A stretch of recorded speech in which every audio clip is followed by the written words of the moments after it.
I want you to do me a favor. Come in, everybody. Good evening. Good evening. Sky Houston here with Magic 102.1, Urban One. And I'm super excited to welcome you all in today for an important conversation, for a celebratory conversation where we can drop some gems and just share some wonderful things that are happening here in our community. I'll give you a few more moments to just come on. We're streaming this live on StreamYard. We're live on Facebook. I want you to share this. Tag someone you know who is on the come up, who's trying to build their legacy, trying to build their wealth, not just for themselves, but for their generations to come and for our community. I'm Sky Houston. I welcome you in for an important conversation today as we honor the Black Virtual Wall Street. Listen, this past Saturday, we kicked off Black Entrepreneurs Week. We had a chance to be on site for some exciting events, and there are more to come. So without further ado, I bid you adieu. Come on in the room and let's get the conversation started. I'll be your host and my co-host for this evening. I'd like to bring him in, Mr. Phillip Yates. Where are you, Phil? Hey, Sky, how are you? Hey, there's my guy. Now, ladies and gentlemen, we had a very important conversation earlier in the year about you building your businesses. Not only that, we talked about your finances, what it really looks like and takes to sustain your business. And we had that conversation with Mr. Phillip Yates of Equiliberty, Inc. And welcome back. Welcome to being my co-host today, Phil. Glad to be back. And you know what? Every once in a while, I look at my resume. It's like things I want to accomplish when it's all said and done. Co-host a live stream with Sky. So, Mama, I made it. Mama, I made it. Listen, I love it. I'm excited, Phil, because it's not often we get to cross paths in business on a professional level. But when we get to do what we love, which is take care of community and do it with cheer, do it with excitement and fervor and just fun, that's what it's about. People want information, but they want it to be relative. So I thank you for making it a comfortable conversation as we get into a really serious topic. That's Black entrepreneurship, Black wealth, and how we can take it to the next level with technology. So thank you for spearheading this. No, thank you for the partnership. I mean, friendship, partnership, allyship. I mean, you, the Radio 1 family, 97.9, Magic 102, 92 Point Praise. I mean, across the board, you guys have just been instrumental in making sure that we're intentional about going to the community and having this discussion. And a lot of times it takes that. People want to hear from people that look like them, who talk like them, that walk the same hallways as them at the workplace or school or inside the church home. And it's our responsibility. So thank you for sharing this responsibility with me. And I'm hoping that we can touch some people and make sure they get the resource they need so they can go on their journey to building wealth. Absolutely. And really quickly, for the people who are coming on for the first time, this is a fresh conversation. I don't want to take it for granted that they've heard of Equiliberty. So just tell us a little bit about what it is your company does. Yeah, so Equiliberty is a startup. And so we're still in our early development stages where we are partnering up with the community to help link people to the proper information, people, resources, so that we can diversify capital. And through that diversification, we're hoping to improve home ownership, making sure that we have more minority businesses, and ultimately just get people into capital markets so that they can start playing the same wealth building game as others or that people have enjoyed for over 400 years now. And so Equiliberty is at equiliberty.com. You can sign up now. You can join your community. And from there, we'll take you on. We'll start partnering you up with mentors, get you a banker that you can speak with, and then we'll start putting you on a journey so that you can get the capital you need to start your business, to buy your home, and do the things you want to do in your family to create and hopefully create generational wealth and change in your community. And I'm glad you brought up the word marketplace, right? Because there's two different sides to the marketplace. As we came off the back of Thanksgiving, every year, folks are looking forward to that Friday, which is not Black Entrepreneurs Day. It is Black Friday for the sales. There are plenty of consumers. We're out there consuming products, consuming whatever it is that's going to get us the best bang for our buck, so to speak. But when you say marketplace, you're not talking about on the consumer side. You're speaking to it on the other side of the game. So let's talk about that. If you could just tell us, as we get past Black Friday, today is Cyber Monday. Tell us about some of these Cyber Monday things happening in the community, marketplaces that we can support on both sides of the spectrum. No, absolutely. I mean, the whole premise of Equiliberty and Black Entrepreneurs Week is that we too can produce goods and services, and that we can also spend our money with people that look like each other, look like you and I, Sky. And so, just one of the partnerships I'll be remiss if I didn't bring it up is J.O. Malone here in Black Market Houston. He has both. He has a retail space out in Pearland that we can go shop and that we can patronize other Black business owners. He also has an online marketplace. And we talk about Cyber Monday. You don't have to go to Amazon. You don't have to go to the big, traditional stores or corporate stores that, may be owned by somebody, but it's not us and in our community. And now is an opportunity for you to shop with somebody here locally who has equally or maybe even better good or service that you can buy at the same discount. And you hit it on the nail, Sky. For too long, we have been looked at as consumers. I mean, you can look at the advertising that we see every day. It's always geared or tailored towards us. It's directed advertising to us. So now we're trying to actually reverse engineer that $2.1 trillion of consumer spending and say, hey, we want to be producers. We want to participate, and we also want to build wealth. Yeah, I love it. I like that you mentioned J.O. Malone. I'm super excited to see entrepreneurs who start with an idea, right? He had this idea to bring small businesses and individuals who are just getting out there in the entrepreneur world together in a building. He started out at the Buffalo Soldiers Museum, and we literally saw it grow to where he's now expanded to his own property, like you said, and online. So if we can just discuss that, the new frontier of Black entrepreneurs building online and expanding businesses, what does that look like, and how can others get in that realm? It looks like this guy. I mean, you're in front of a computer. You're talking to your peers. I mean, you're an influencer. You impact people's lives every single day. If y'all don't know, follow Sky on Instagram. There's not a day that doesn't go by when she's not trying to positively impact people's lives. And that's what J.O.'s doing, and that's what I'm doing. We are natural creators, and it's our job to look at a problem and try to solve the problem. The thing that Equiliberty is doing is trying to build community so that more of us are trying to solve the problem together. So we know where to find the resources. We know who to go to, maybe get an opportunity to participate in the marketplace. And then you know which bank is going to actually look at, your data and your reports, give you the assistance you need so that you can get the capital. And then so you can go on and hopefully reach your financial goals and your wealth building goals. And so that's what this new frontier looks like. It's about building community. It's about community of creators, about people solving problems. And more importantly, it's about people like you and I that are supporting each other. And so I'm excited about this journey. I'm excited about, this is our second or third, time we've been streaming, and I've earned the co-host title. So I don't know where it's going from here, Sky. All right. We might be on Oprah one day.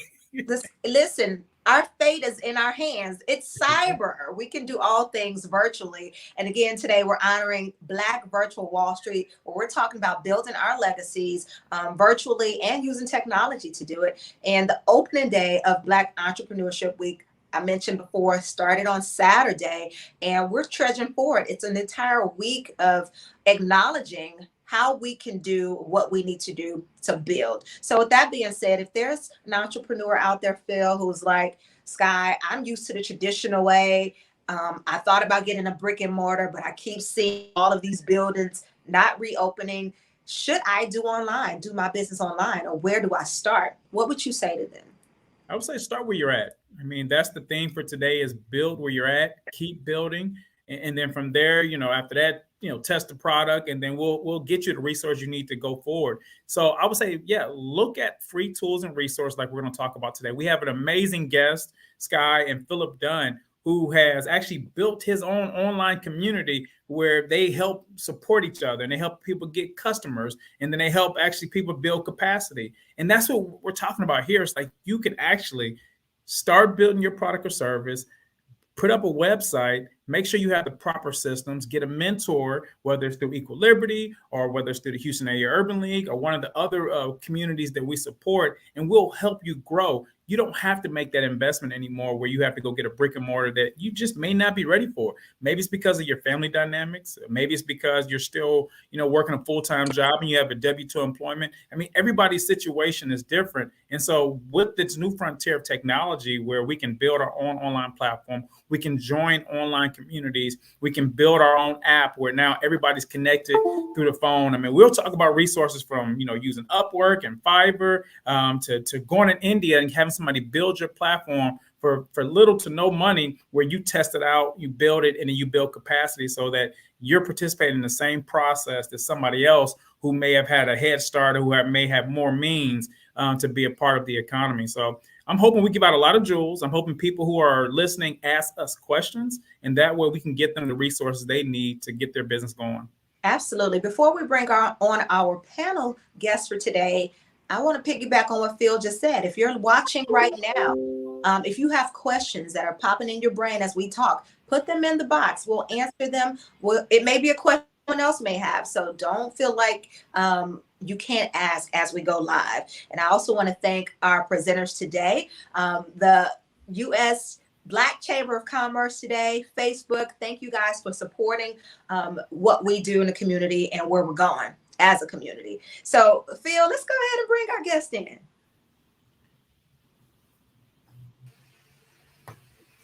There he is, ladies and gentlemen. If you don't mind welcoming Mr. Phillip Dunn to the Black Virtual Wall Street conversation for today. Thank you, sir, again for being here.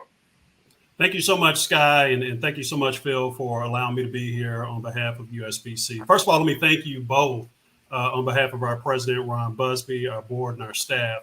It's real important that when we talk about the U.S. Black Chambers, Inc., we talk about, why we're here. And we're basically here to provide committed visionary leadership and advocacy on behalf of our community. And we do this in order to help to realize economic empowerment in our community. So all of this is done in order to create resources and initiatives that's going to help to support our network of Black American businesses. So I'm really proud to be here with you all today. And we're super happy to have you. Like Phil says, we're hoping there are nuggets and gems dropped, but we really don't have to hope, because when we have resources such as yourself, Phillip, both Phillips, please pardon me if I say Phil or Phillip, we're giving you something to feel with both of the Phillips today. But Phillip, Mr. Dunn, let me say that I want to talk a little bit about the history, one, of the chamber.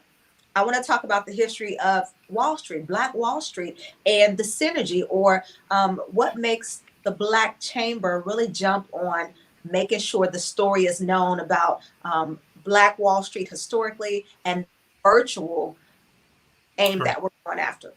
Well, first of all, just give you a little bit of history and a little bit of current information about the USBC. We started back in 2010. We're in our current leadership with President Ron Busby. Now, the U.S. Black Chambers, Inc. consists of a network of around 140 Black chambers across 43 different states, and we have a reach of around 300,000 Black-owned businesses. So we're really invested in making sure that Black-owned businesses are successful, really invested in making sure that we generate awareness for our businesses. And then we also try to attract capital and investment into Black-owned businesses. So that's very important to us, because in order for us to have a strong, thriving Black American community, we must have a strong business community. So it starts right here with Black Entrepreneurs Week, where we have folks that are going out starting businesses and making sure that they can provide a living for their families. So when we tie that back to Black Wall Street, when we tie that back to Tulsa, and many of you know the story, Tulsa's Black Wall Street was burned down by a mob, driving all of those thriving businesses out of the Tulsa community. So that was wealth that was generated for so many generations that could have been passed down to others. That was businesses that, had they been in existence today, they would rival many of our mainstream businesses that are out there today, such as Coca-Cola, such as some of our hotels that are out there. So without that history, we've lost so many business assets in those types of environments. And Tulsa was not the only Black Wall Street. There were many other communities just like that all across the United States that were lost to similar events. And so it's up to organizations like USBC, Equiliberty, and other organizations that are doing this work out there to recreate Black Wall Streets all throughout the United States. Absolutely. And I love you bringing up the fact that they burned it down. That was something physically they could do to put a stop to what we were attempting to do back then. Well, not attempting, we were thriving, but they were able to burn that down. You're not able to burn anything virtually down right now. There are some other, things that you run into, but I love the fact with building a business that's virtual, it's like limitless. So from you, Mr. Dunn, give us some advantages of building business online, as well as some disadvantages that you might see. Well, I mean, you think about it, when you're online, it's easier for people to find your products and services. So if I wanted to go and let's just take a restaurant here in Houston. If I wanted to go and find a Black-owned restaurant in my community, sometimes it's going to be difficult depending upon where I live. But if I go online and I search for Black-owned businesses, say, if you go into Google and you search for Black-owned businesses, Black-owned restaurants, you can find those Black-owned restaurants in your geographic location and go and patronize those businesses. So for starters, it's easier for people to find you, your products, and your services. It also helps to sort of create and increase awareness for your business by extending your reach across different geographies.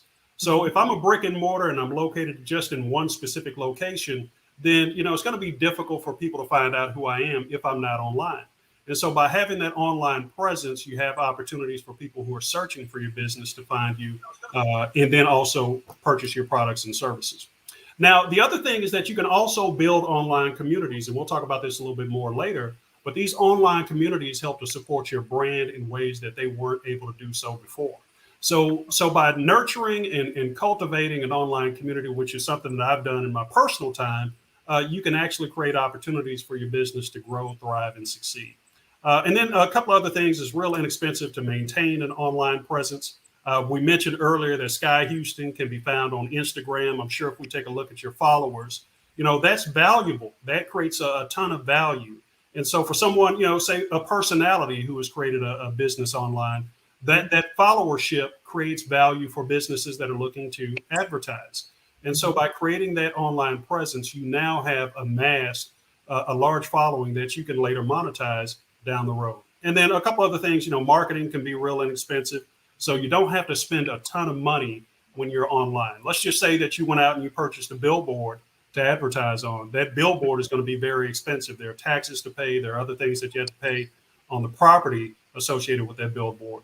So you want to make sure that you really leverage your online existence, make sure that you take advantage of all those opportunities that are out there. And then the last thing that I'll say is that you're not limited to your traditional operating hours. So right. You can sell 24 hours a day online. So it doesn't matter what you're selling, as long as you have the capability to get that product or that service to a customer, you can do that 24 hours a day, 7 days a week, even on holidays if you choose to. So definitely make an effort, even if you're just a barbershop, definitely make an effort to have some type of online presence so that people can find you.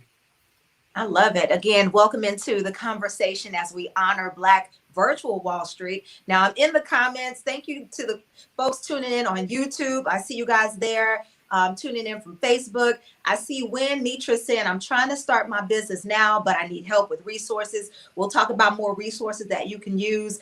Kay is excited that they're getting some kind of text. So whatever text you guys got, I'm glad it's working for you. And that's what we're here for today, to provide resources and to get you the conversation you need. But as Mr. Dunn was talking about community and marketing, my question is, what responsibility does the community have in building, helping others build? If you could speak to that, Mr. Dunn. Oh, wow. This is a very important question. I'm going to try to spend a little bit of time on this. It's important for us as consumers to understand where our dollar is going. And Phil touched on this earlier when he talked about the $2.1 trillion in consumer spending that takes place every single year. That's not just on Black Friday. That's all throughout the year. So now let's take a look at what happens when we spend $1. So if I go and I exchange my dollar for a product or a service, I usually get a product or a service and I'm satisfied and I'm okay with that product or service. However, we need to take a look at what happens beyond once I receive that product or service. So how many people, if I spend this dollar with a non-Black owned business, how many people does this business hire from my community? How many Black people are employed by this particular business. We need to ask questions like, how many Black-owned businesses does this major corporation, do business with? So if my dollar is going to just buy a product or a service, and I ignore the fact that my dollar also can help to hire people from my community, or can help to increase procurement opportunities for people in my community, or can be reinvested in my community, then I'm doing myself a disservice, and I'm doing my entire community a disservice. So you really need to start asking those questions. Next time you spend your dollar with some company outside of this community, try to figure out, how are they helping? How are they benefiting our community? How many Black people work in these organizations? And at what level do they work in the organizations? Make sure that they're not just situated toward the bottom, but that they're working all throughout the organization at every level of the organization. And if you do that, you're empowering yourself. Your dollar is becoming more powerful in order to make sure that we drive change in our community. So it's incredibly important that when we spend our dollars, we choose wisely who we decide to give our dollars to, because to whom we give our dollar is to whom we give our power. And so we need to make sure that we're very, very mindful next time we spend a dollar outside of our community. Oh, I love it. You made me think of something else, Mr. Dom. You said Phillip is doing the That's a tweetable moment. the poetry you snap. give your dollar, that's who you give your power. Yeah. I see, Lakeisha, I see your question. I need help in some question. I'm in process applying for your own EIN number. We're going to talk about that because I think it is important to have a conversation on the foundational things to get your business going. And do you need that for a virtual, kickoff, or do you just need that if you're doing business on the ground? We'll talk about that. But as Mr. Dunn was speaking, what came to my mind with the community, what role the community plays in that. You talked about where we spend our dollars, but I want to go as far as even with what the chamber does. When we're working our regular jobs, and say if we haven't started our own business yet, when we're working our regular jobs, do your job excellently and seek out the opportunities to go up that ladder, because you being in corporate America helps the community. The higher up you go and have aspirations to go higher, that way you can be in those conversations when they're talking about where they're placing their dollars, if they're placing it in this community or that community. On the other side of that, you can be in at the table to make sure those dollars come to our community on a corporate level. So that just dropped in my thoughts when you were talking about where we spend our dollars. But when we're doing work, do excellent work and aspire to go up that ladder so you can make sure money flows to our community that way as well. I know that wasn't on the No, it wasn't, Scott, but can I add to that? Because I think that, for many decades, we've been doing it the hard way. And many of us go into corporate America and we give 200%, right? We give that black tax. We give twice the effort for half the reward, and many times. And we can make half the mistake and still get twice the punishment. And so that black tax is always there. And so when we think about some of our best and our brightest, oftentimes, yes, we do need to go through corporate America and work and learn, about those valuable skills and build those relationships. But at the same time, we could be building up our own businesses on the side, or we could take the leap early as soon as you graduate from college, or if you don't go to college and you have a skill, start to use that skill to the fullest, and then build a business around that skill, build a business around that operation. So you want to make sure that, we're not just giving someone else 200% of our efforts, but that we're also applying that additional 200% to our own creativity, to our own skills, and then leveraging and working within our community to make it work for our community. Absolutely. And how early would you encourage our community to start having that entrepreneurship conversation? How soon or when should we start those conversations in the home? Now, Sky and Phil, I know you probably know this too, and I'll answer, and I'm sure Phil has a response there. Is that we started at an early age telling our children, get a good education so you can get a good job, and we repeat that over and over again. So what do? We get a great education, and then we go and we get a good job. Now, what happens if we repeat that message, but we just change it just a little bit, and we say, hey, get a good education so you can do what you want to do. Get a good education so that you can start and run a business. And then that way we change the programming that goes into our children. So I think we need to start this conversation as early, as soon as you start saying, get a good education and get a good job, change it and reprogram your child to start thinking about business in ways that they can help to improve their community.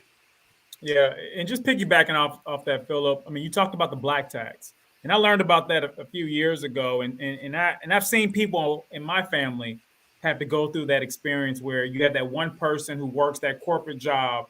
I mean, they excel, they break through glass ceilings, and everybody keeps tapping at them. When something goes wrong, there's a traumatic event.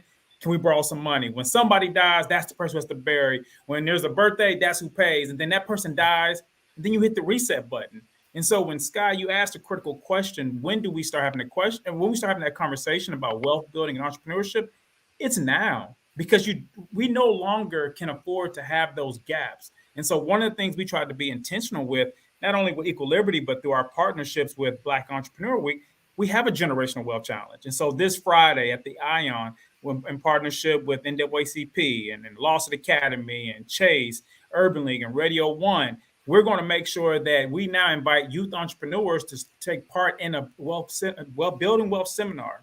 They're also going to be able to do a pitch competition where they can win up to $2,500. But the only way you can actually participate is if your parents involved. Because if mom and dad excel and then you miss the lesson, you still got that same gap. Or if one child gets the lesson, but you leave the other person out because of one reason or the other, you still have that black tax. And so it's critical that everybody who's listening to this, you have to start normalizing the conversation around wealth building and entrepreneurship the same way we do with hip hop, the same way we do with sports, the same way we do about religion, the same way we do about gossip, the same way we do about everything else that matters in our world.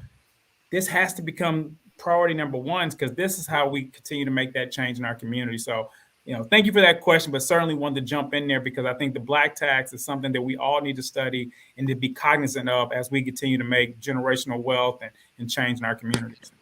Absolutely. And I'm loving you guys chiming in the comments. I see your comments. Andrea says, start when they can read and count. That's when you start the conversation. She also saying spend your money where your business is appreciated and valued and goes back to people in your community. You guys are absolutely correct. Keep sending in your comments. Keep sending in your questions. Again, we're honoring Black Virtual Wall Street. I'm going to throw this to Mr. Dunn again. How would someone, if they want to get involved in what the chamber does, they want to become a member, or where are there opportunities for them to get involved? Very first thing I would encourage everyone to do, and we'll share the website link here shortly, is to go and visit the U.S. Black Chambers Inc. website, and that is usblackchambers.org. And you can go there and you can sign up for our newsletter. Now you'll get a monthly newsletter, you'll get weekly e-blasts, you'll get information and resources that can help you to start, to grow, expand, and then sustain your business, your Black-owned business. So definitely go out, visit our website at www.usblackchambers.org, and you will find resources by the way of training, by the way of information, by the way of webinars, by the way of mentorship in some cases. And then we're also working on 5 pillars, and they are advocacy, access to capital, contracting, entrepreneurial training, and chamber development. And so we're focusing in on those pillars because we know that those are going to be the things that help change our community. So by visiting our website, you sign up for our newsletter, you consider joining a local Black chamber, such as the Greater Houston Black Chamber of Commerce, or you can visit the Texas African American Association of Chambers, and you can find information about local chambers in your specific area where you can join and get more information directly from these individual chambers. There may be some location-specific programs that you can tap into to help your business to grow, thrive, and succeed. But definitely first start by visiting usblackchambers.org. And we also have some programming that's coming up in December that you can take a look at to help you expand and grow your business. Absolutely. We're talking about you, me, us all in the Black community, how we're using technology to build generational wealth and economic power for ourselves. It's presented by the U.S. Black Chamber of Commerce and Facebook.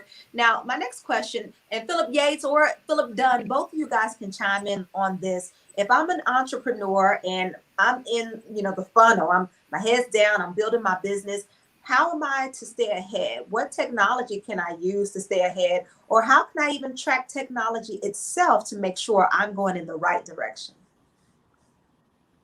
I'll jump out there. I think Phillip will elaborate more. But something I found resourceful, or that's been resourceful for a lot of entrepreneurs that we help, is knowing that you can go to websites like Upwork and taking advantage of what they call the gig economy. And this is no more than freelancers that are spread out across the world that come from different economies, but have certain skill sets that they have now turned into a business. And so you as an entrepreneur, you're a creator, you have an idea. Your job is to figure out a way to package that up and bring it to the market. You now can go on a website like Upwork or Fiverr, and then you can find a freelancer based on your budget to build out your product. So that's what I'll tell people to start at. Obviously, you have free resources to get you mentors when you go to join your Black Chamber, join your Houston Area Urban League Entrepreneurship Center. We have free classes there every Wednesday that you can jump in anytime you want. You have SCORE here, which gives you free mentors, and then take advantage of low cost resources so that you can actually get into the game. And I'll stop there and then obviously turn it over to Phillip. Okay, Mr. Dunn. All right. First of all roads lead through the USBC. So all roads lead through our website. Visit usblackchambers.org/webinars in order to sign up for training that can help you really get into the nuts and bolts of your business, identify where you have some bottlenecks, make some changes to your business, and then, of course, get it on the road to where you're growing, thriving, and succeeding. But I want to offer up just some tips and tricks that I've learned since I've been working with the Chamber, since I've been sort of studying Black-owned businesses. The very first thing that Black-owned businesses need to do is make sure that your operations are sound. So if you are a baker, if you are a barber, make sure that whatever it is that you do, that you're doing it to the best of your abilities. And then you can start to build processes around your operations and your production. So it does you no good to use all of these great tools if the product or the service that you generate isn't of quality. So that's the very first thing that we focus on, is in the operations. The next thing is to build the community.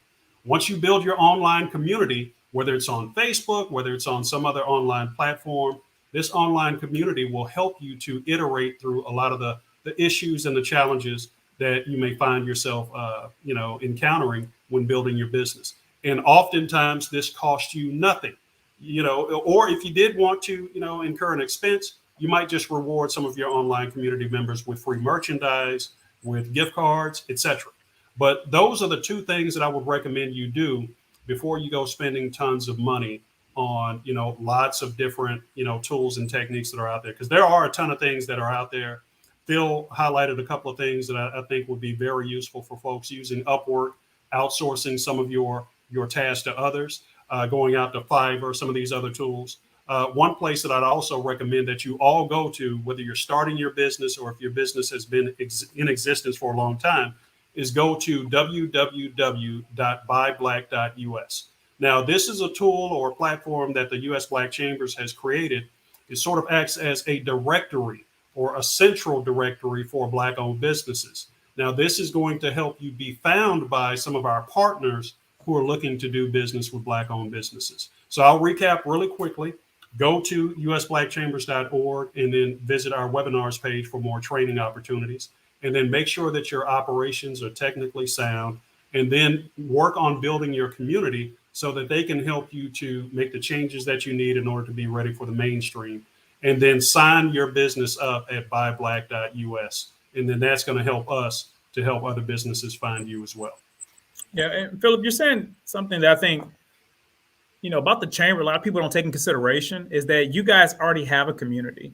We throw the word build a community around a lot, and I say it all the time because that's the premise of Equiliberty. But also what Equiliberty is designed to do is that we're going to look inside your geographical location and partner up with people who are in the community where you reside.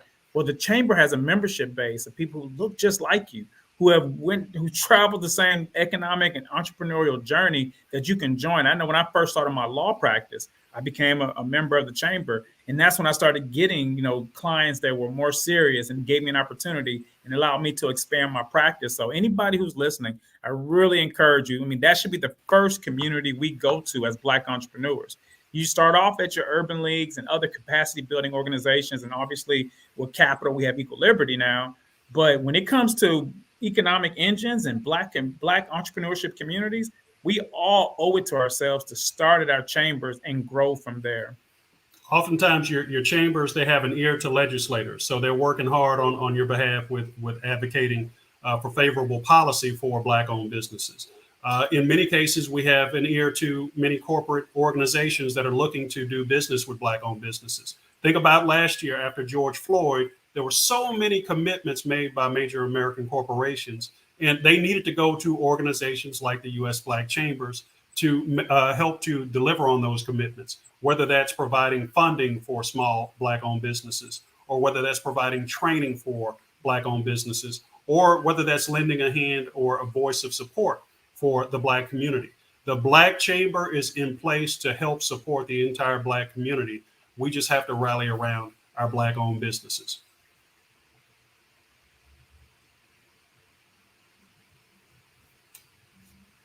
Scott, I think you're on mute.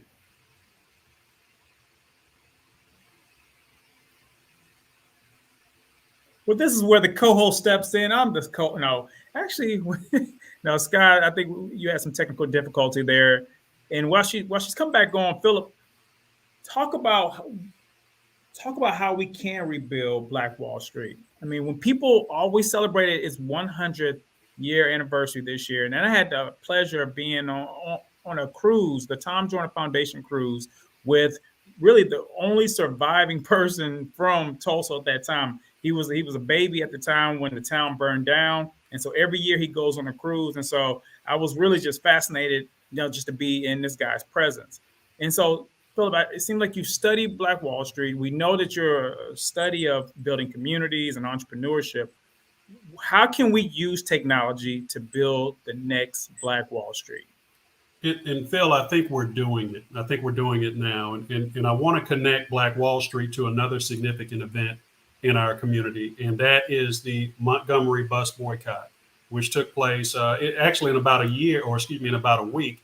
We'll be celebrating, I think, around 66 years since the beginning of the Montgomery Bus Boycott. And so the Montgomery Bus Boycott, for those that don't remember, was a boycott organized in Montgomery, Alabama, where the Black community decided that they weren't going to take the local bus system. We all know who started the Montgomery Bus Boycott. But what's important here is that the Black community took a step back from participating in the major economy, and they started circulating their dollars within Black-owned businesses, and they started utilizing the services of local Black cab companies and Black bus systems. And so we started to utilize our own infrastructure, and we started to see something that looked like a Black Wall Street. And so for 382 days, we leveraged our own resources and our own infrastructure.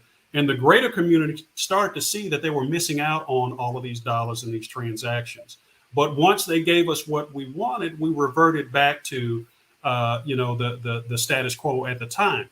But it's going to require a significant commitment from the Black community, as well as from the greater community. So what we're seeing right now from many major American corporations is that they're making the commitments.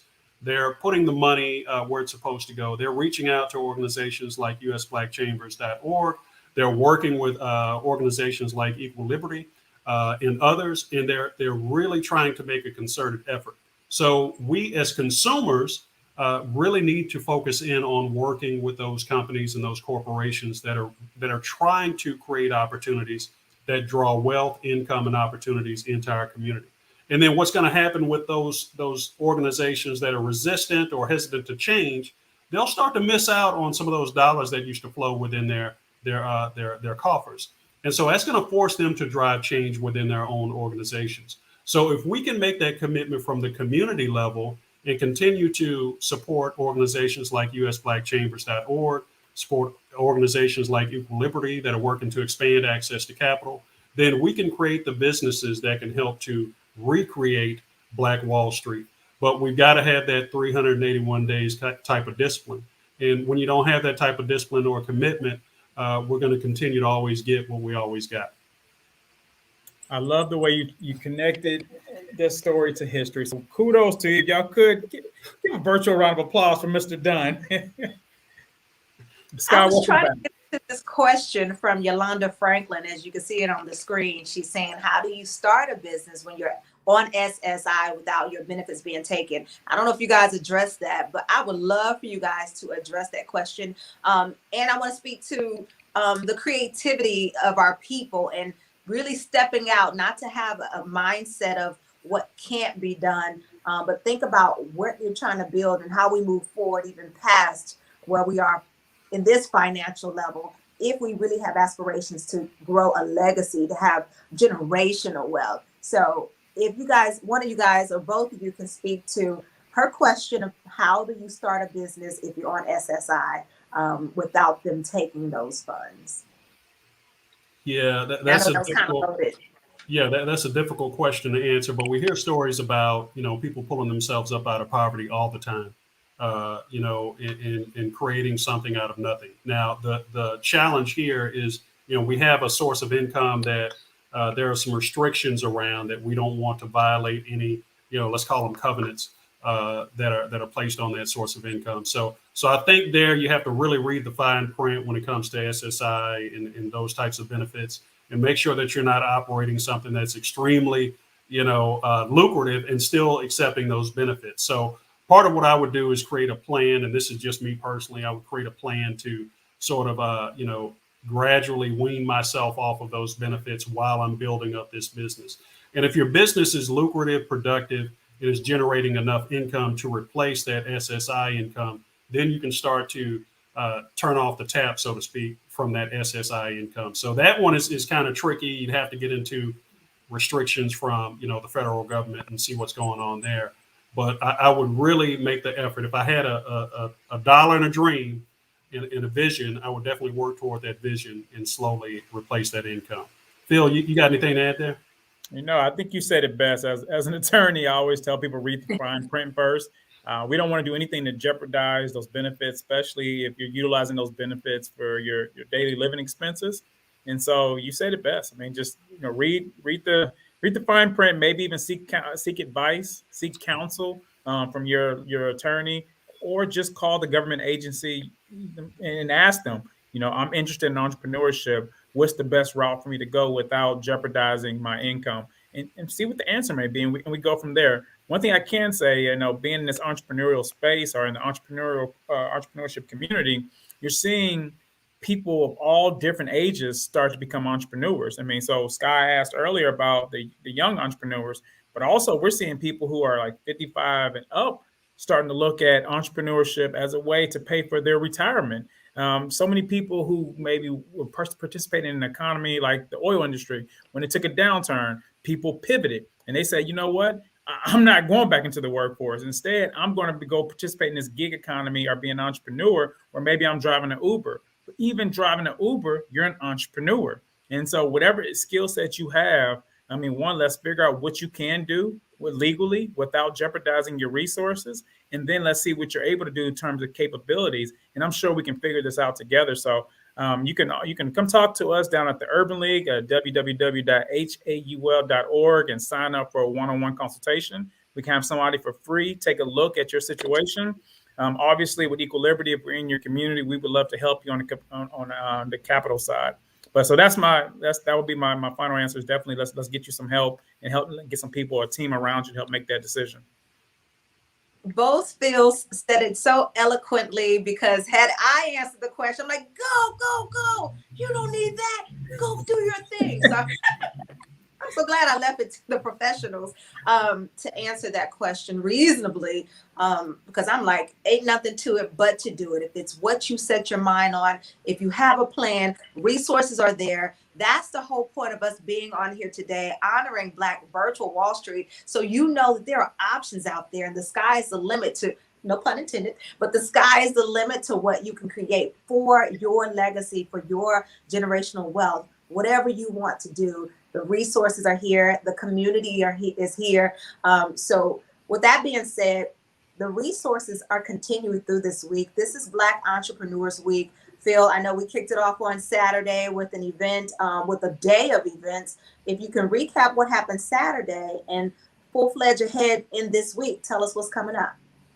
Yeah, Saturday was the launch event, and we did it on Small Business Saturday. We made it so that when you think about marketplace, or you think about shopping in small businesses, you're thinking about shopping Black. And we did with none other than Master P. He's an entrepreneur himself. He's a hip hop legend, and he came in and he supported the marketplace. It was the Boss Up Fest with Rap Snacks, and again with Black Market Houston for Black Entrepreneurship Week, powered by Equiliberty. It was over 200 entrepreneurs and vendors that took place in this event. You had community members from local elected officials to the youth entrepreneurs to your neighbors come out there and support this event. It was quite the sight to see. It was very impactful. And one of the things that really capped it off was Uncle Funky Larry Jones from Magic 102 presenting a $10,000 check to our Houston area Urban League. And so you just saw it come full circle about what we can do as a community, and no better way to kick off Black Entrepreneurs Week that day. Sunday is the day of rest. So we didn't do anything. And we really wanted to preach that message about mental health. Take some time to reflect, and most importantly, give thanks. And so we had some online conversations, but ultimately we got the job done where people were able to recalibrate, enjoy the rest of the holiday weekend. And now we're here today, having this awesome, amazing conversation with the one and only Phillip Dunn in the United States Black Chamber. And today is about building Black virtual Wall Street. Going forward, you still have 5 more days to look forward to. So tomorrow we'll be back here, same time, same place with the wonderful Sky Houston, where we'll be talking about Black philanthropy. I mean, we're talking about capital. That is one of the primary sources of capital, and it always has been in our community. And you'll be surprised. A lot of times we're surprised about how much money we spend as consumers. Think about how much money we give away, and it's usually to good causes. But when you think about economic engines and Black entrepreneurship, maybe we can figure out a way to, reverse engineer and get more of our business owners the capital they need inside their community so they can grow these businesses. And so we'll have Latanya Flicks here from Black Philanthropy Houston, leading that conversation. Wednesday is about the next gen women entrepreneurs. That will be hosted at a Chase Bank, which is also one of our partners for the Black Entrepreneurs Week. That will be also hosted by Latasha Norwood of She Said, Miss Rhonda Prince from Rap-A-Lot Records, also Kim Roxy from Lamique Beauty. So me personally, I'm looking forward to being in that room and hearing the ladies, because if you know anything about our community, the ladies always make the decisions and we just follow behind you guys. And that's what's kept us moving forward as a Black community. Thursday, hey, Phillip, I know you don't have any hair, brother, but we're going to have a conversation at a barbershop. I had to get my brother back because he's from Sam Houston. He was giving me a hard time. But we're going to have a conversation called Invest in the Culture. I repeat, invest in the culture. This is where we're going to actually go to a local barbershop, the Gent Spot, owned by Paco Redmond, from Willow Ridge. He's actually going to help us lead the conversation about wealth building. We're going to talk about technology. We're going to be talking about NFTs, Bitcoin, cryptocurrency, wealth building, estate planning. And then we're going to actually hear it from people who've either raised millions of dollars, or they're already generating millions of dollars in revenue. And that's going to be streamed live through Equiliberty's website, also Block the Gap. And so I'm looking forward to that, because we don't have to have that conversation inside behind closed doors. It doesn't have to be on a stage. It doesn't have to be inside of a bank. Sometimes it's inside the places where we feel most comfortable, which is your barbershops, your hair salon, or at home. So I'm really looking forward to that. And then Friday will be at the Ion. That's the Generational Wealth Challenge. So anybody out there who has a young person in their home, now's the time to start having that conversation. We already hit on that point earlier. So we'll stream that conversation, but we are going to invite some specially invited guests from the Lawson Academy, also the NAACP Act So program, along with some other youth entrepreneurs from around the city, where they'll be able to pitch their business in front of community leaders and stakeholders for capital. And then we'll close it out with the Houston Area Urban League Entrepreneurship Center Small Business Exchange. There's going to be a brunch that morning for their alumni for the Small Business University. Also, there's going to be a conversation around building back better for the Black entrepreneur. We know that the president just passed this huge initiative, this infrastructure bill. what does that mean for us? How can we get involved? I mean, we're talking about new frontiers.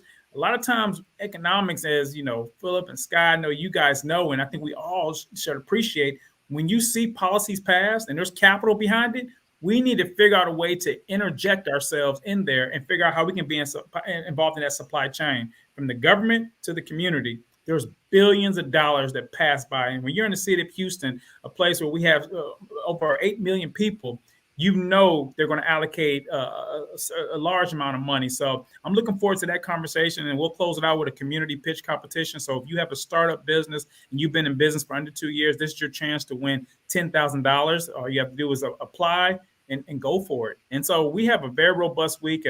You missed any of that, you can always go to www.blackentrepreneursweek.com. I repeat, that's www.blackentrepreneursweek.com. If you missed any of that, thank you to Alicia. She's putting all of the handles where you can follow and be in the know. Lakeisha, thank you for listening. I saw your question as well. She was like, when did all that happen? Where was I? Why did I not hear about it? And that's why it is important to make sure you are tapped into the right conversation in the right communities. As Phillip Dunn talked about earlier, you have a responsibility to be in the community so that you're in the know, so that you can have those resources and opportunities to move full steam ahead. So I encourage you. Thank you for following Magic 102. And we're bringing our partners here so that you can get it through us. So please share the knowledge. Make sure you're tapped in and tuning in. Go follow all of the handles and keep coming back here for the conversations all week long. Again, thank you. Thank you to both Phillip Yates with Equiliberty, and I was going to say Dr. Phillip Dunn. I don't know if that was prophetic, but I'll take that. Can I just add just 30 seconds real quick here, Sky? You know, I want you all to take a look at what creativity Phil Yates just really put together, right? So we start out with Black Friday, right? And then we have Small Business Saturday, we have Cyber Monday, and then we have Giving Tuesday. Phil Yates has extended an entire week for Black-owned businesses, for Black entrepreneurship. So he's created a full 7 days after the mainstream has gone and created the marketplace for everyone to come and participate. He's created something for us to repeat year after year, that now we'll be able to generate dollars, knowledge, resources, capital, training. All of that is going to be shared year after year. And it's going to be just as recognizable as Black Friday, Small Business Saturday, Cyber Monday. So definitely make sure that you tap in, stay tuned in, get engaged with what he is doing. Make sure that you join the U.S. Black Chamber or one of our local chamber affiliates and follow the people that are doing the work. And then that way your business can get engaged as well. And then also benefit from some of those dollars that are coming down from the federal government as well. So that's all I want to add in. And thank you both, Phil and Sky, for doing this and definitely having us as a guest. Thank you for not letting it roll past that, Mr. Dunn. Thank you 100% for not letting us steam full ahead without acknowledging what platform he's just laid before us. This is the work, people. Yesterday is over. It's not going back. There's no such thing as back. This is it. This is how we move forward and rebuild, so to speak, Black Wall Street. It's here, lay before you. So thank you again, Phillip Yates, Equiliberty. We don't take it for granted that we have you guys as partners. Thank you. All right, ladies and gentlemen, if you came in on the middle or end of this, feel free to rewatch it. Share it on your platforms. The knowledge is here for you, and we will continue sharing all week right here with Magic 102. Thank you all. Enjoy the rest of your evening.